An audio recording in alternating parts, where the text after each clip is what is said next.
हाम्रो लागि समाज र समाजको लागि हामी भन्ने भावनाका साथ लुम्बिनी प्रदेश रूपन्देहीको पूर्वी क्षेत्रमा अवस्थित महामानव गौतम बुद्धको मावली स्थल देवदह नगरपालिकामा बसोबास गर्ने र समाजमा सकारात्मक योगदान पुर्याउने तीव्र इच्छा शक्ति भएका महिलाहरूको नेतृत्वमा स्थापना भएको संस्था हो लायन्स क्लब अफ देवदह पाकरी वृक्ष। देवदहमा अवस्थित एसियाकै विशाल र प्राचीन रूप पाकरीको नामबाट नामाकरण भएको यस संस्था सन् 2018 अगस्त 10 मा देवदहका विभिन्न पेशा व्यवसाय संघ संस्थामा आबद्ध रही उच्च छवि भएका महिलाहरूलाई संगठित गरी 23 सदस्यीय समितिको निर्माण भएको थियो, जसको नेतृत्व डाइनामिक लिडर मीना कुमारी गुरुङज्यूले गर्नुभयो र यो क्लबलाई अन्तर्राष्ट्रिय जगतमै विधिवत रूपले जन्म दिनुभयो। तत्कालीन स्थापना कालमा डिस्ट्रिक्ट 325 B2 मा अवस्थित यस क्लबको extension chairperson lion Deepak Kumar Shrestha हुनुहुन्छ। यो क्लब विशुद्ध समाजमा सेवा गर्ने साथसाथै आफ्नो व्यक्तित्व विकास गर्ने उद्देश्यले गठन भएको संस्था हो र सोही अनुसार आफ्नो गतिविधि गर्दै आइरहेको छ। सन् 2018 अगस्त 10 मा लाइन मीना कुमारी गुरुङको अध्यक्षतामा स्थापना भएको यस क्लबमा स्थापना वर्षमा वरिष्ठ उपाध्यक्ष लाइन पूजा ढुङ्गाना, द्वितीय उपाध्यक्ष लाइन कल्पना सापकोटा, तृतीय उपाध्यक्ष लाइन पुष्पा छेत्री, सचिव लाइन शान्ति थापा, कोषाध्यक्ष लाइन झरना थापा, सहसचिव लाइन विमला अर्याल, सहकोषाध्यक्ष लाइन मीना पाण्डे गरी लगायतका सदस्यहरू विभिन्न पदको जिम्मेवारीमा रहनु भएको थियो। संस्थापक अध्यक्ष गुरुङ आफैमा एक सक्रिय महिला नेत्री साथै व्यवसायिक महिला हुनुहुन्छ र उहाँका श्रीमान श्री डम्बर गुरुङ पनि शैक्षिक र सामाजिक क्षेत्रका धरोहर हुनुहुन्छ। उहाँ हाल सिस्किन इङ्ग्लिस बोर्डिङ स्कुलको प्राचार्य र जेसुन नवलप्रासीको अध्यक्ष पदमा कार्यरत हुनुहुन्छ। उहाँको एक छोरी पल्लवी र एक छोरा विप्लव रहेका छन्। यसरी आजभन्दा 6 वर्ष अघि स्थापना हुँदै गर्दा यस क्लबको मुख्य उद्देश्य भनेकै यसलाई विशुद्ध महिलाहरूको क्लबको रूपमा सञ्चालन गर्ने र समाज सेवाको कार्यमा निरन्तर लाग्ने रहेको थियो, जुन आज पनि कायमै छ।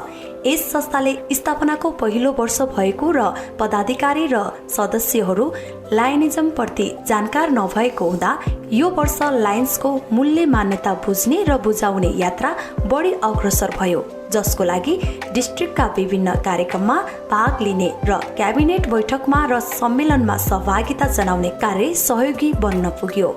यद्यपि लाइनवाद सिक्ने र जान्ने यात्राको बावजुद पनि निकै महत्त्वपूर्ण सेवाको कार्यहरू सञ्चालन भएको थियो र महिला लक्षित कार्यक्रम अनुरूप हिन्दू महिलाको प्रमुख चाड मानिने तीजको अवसरमा तीज गीत प्रतियोगिताको आयोजना गरी महिलाको क्षेत्रमा कार्य गर्ने संस्थाको रूपमा परिचय दिन सफल रह्यो।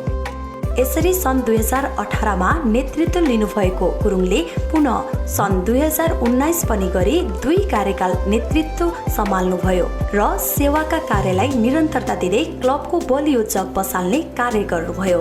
सन् 2020-21 को कार्यकालमा आइपुग्दा विभिन्न कारणले गर्दा क्लबको गतिविधि सुस्ताउँदै गयो र नेतृत्वको अन्योलता बीच यसलाई सम्हाल्न व्यवसायी ब्युटिसियन लाइन पुष्पा छेत्रीज्यूले अध्यक्षता ग्रहण गर्नुभयो। नेतृत्वको प्राप्ति पश्चात फेरि समाजमा पाकरी वृक्षको सक्रियता बढेर गयो। विपन्न वर्गका बालबालिकाहरूलाई स्टेसनरी सामग्रीहरू पनि वितरण गर्नुभएको थियो र बालबालिका र विपन्न वृद्ध वृद्धाहरूलाई जाडोयाममा ब्ल्याङ्केट बाँडेर राहत दिने जस्तो महान कार्य छेत्रीको नेतृत्वमा सम्पन्न भयो। सँगसँगै अन्य सामाजिक कार्यलाई तीव्रता दिँदै डिस्ट्रिक्टका कार्यक्रमहरूमा समेत सामेल हुँदै उहाँले आफ्नो कार्यकाल कुशलतापूर्वक सम्पन्न गर्नुभयो। उहाँका श्रीमान अर्जुन बहादुर छेत्री हुनुहुन्छ र परिवारमा एक छोरा अभिषेक र छोरी आस्था रहेका छन्। यसपछि सन् 2021 मा लाइन शोभा कुमारी थापाज्यूले क्लबको नेतृत्व ग्रहण गर्नुभयो। सामाजिक र राजनीतिक हिसाबले अत्यन्त सक्रिय स्वच्छ छवि भएका मिलनसार स्वभावका थापाको पदबहाल सँगसँगै विगतका कार्यक्रमहरूको निरन्तरता र केही नयाँ गरी थुप्रै सेवाका कार्यहरू अघि बढाउनुभयो। तर कोरोनाको भयावह अवस्थाको कारण योजना बनाएका कतिपय कुराहरू भने पूरा हुन सकेनन्। सोही कोरोनाको महामारीको समयमा अध्यक्ष थापाले आफ्नो श्रीमान गुमाउन पुग्नुभयो।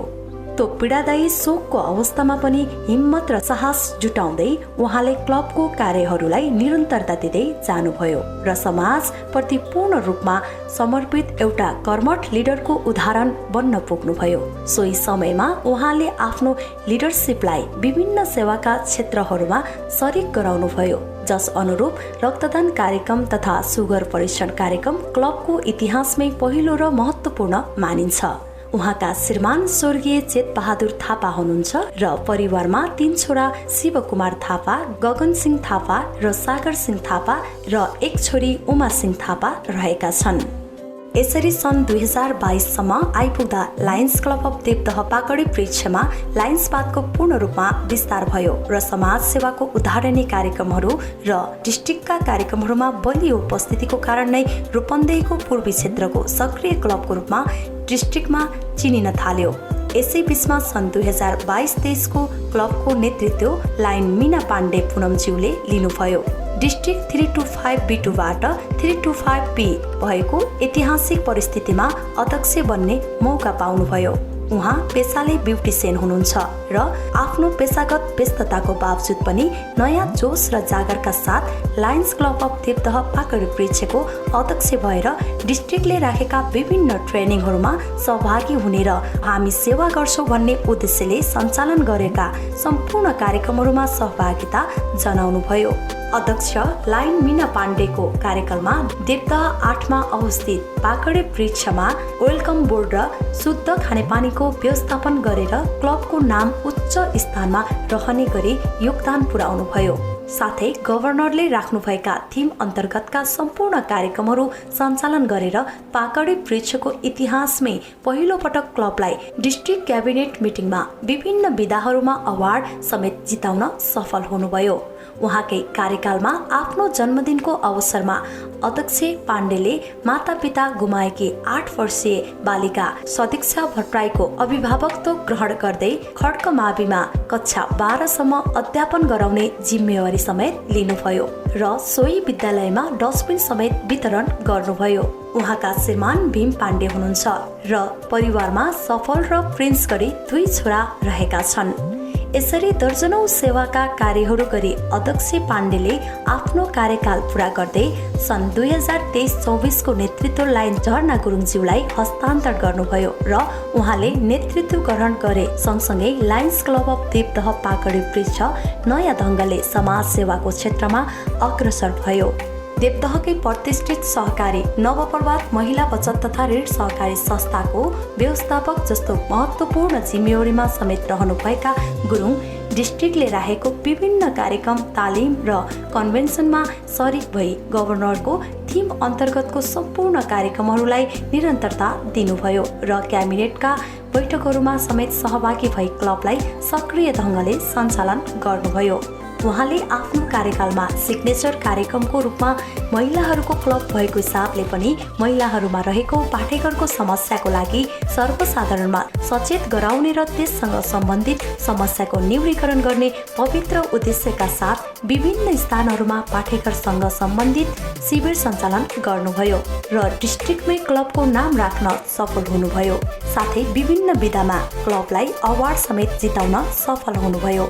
उहाँकै कार्यकालमा यस क्लबले देवदहमा महिलाहरूको सेवाको लागि क्लिनिक समेत खोल्ने गरी निर्णय गरेको छ, जुन आफै एउटा ऐतिहासिक निर्णय हो। उहाँका श्रीमान निजामती सेवामा अधिकृत तहमा कार्यरत श्री मनिष गुरुङ हुनुहुन्छ र परिवारमा एक छोरा समर र एक छोरी सिन्थिया रहेका छन्। यसरी रक्तदान कार्यक्रम, वृक्षारोपण कार्यक्रम, सुगर परीक्षण कार्यक्रम जस्ता लोक कल्याणकारी थुप्रै कार्यक्रमको आयोजना गरी उहाँले सन् 2023-24 को कार्यकाललाई अन्त्य गर्नुभयो र सन् 2024-25 को अध्यक्षको लागि लाइन बिन्दु थापाज्यूलाई नेतृत्व हस्तान्तरण गर्नुभयो र उहाँले पनि विगतका पूर्व अध्यक्षहरूकै विरासतलाई निरन्तरता दिँदै थप रचनात्मक कार्य गर्ने योजना बनाउँदै डिस्ट्रिक्टका विभिन्न कार्यक्रमहरूमा सहभागी हुने र समाज सेवाका कार्यहरूमा क्लबलाई अग्रताका साथ अघि बढाउने गरिरहनु भएको छ र यही लाइन वर्षको फर्स्ट क्याबिनेट बैठकबाट क्लबलाई अवार्डेड समेत गराइसक्नु भएको छ। उहाँका श्रीमान श्री प्रेम बहादुर थापा हुनुहुन्छ र परिवारमा एलिना, छाया र हिमानी गरी 3 छोरी रहेका छन्। यस लाइन वर्ष 24-25 अध्यक्ष लाइन बिन्दु थापाको नेतृत्वमा उहाँसँग वरिष्ठ उपाध्यक्ष लाइन उषा सुवेदी, द्वितीय उपाध्यक्ष लाइन विनिता श्रेष्ठ, सचिवमा लाइन कृष्णमाया राणा, कोषाध्यक्षमा लाइन माया भण्डारी हुनुहुन्छ र अपेक्षा छ यो वर्ष पनि विगतका वर्षहरू जस्तै सामाजिक क्षेत्रमा उत्कृष्ट योगदान पुर्याउँदै यस क्लबले थप उचाइ हासिल गर्नेछ।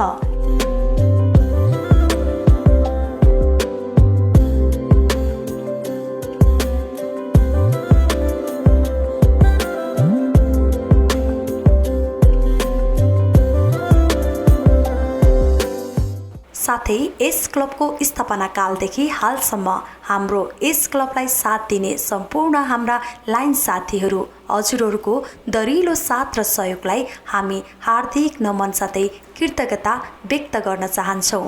साथै हामीलाई साथ सहयोग र हौसला दिँदै आउनुभएका गभर्नर ज्यूहरूलाई पनि हार्दिक कृतज्ञता व्यक्त गर्न चाहन्छौँ। वर्ष सन् 2024-25 को लायन्स क्लब अफ देवदह पाकरी वृक्षका सम्पूर्ण पदाधिकारी ज्यूहरूमा हार्दिक शुभकामना। जय लायन्स पात।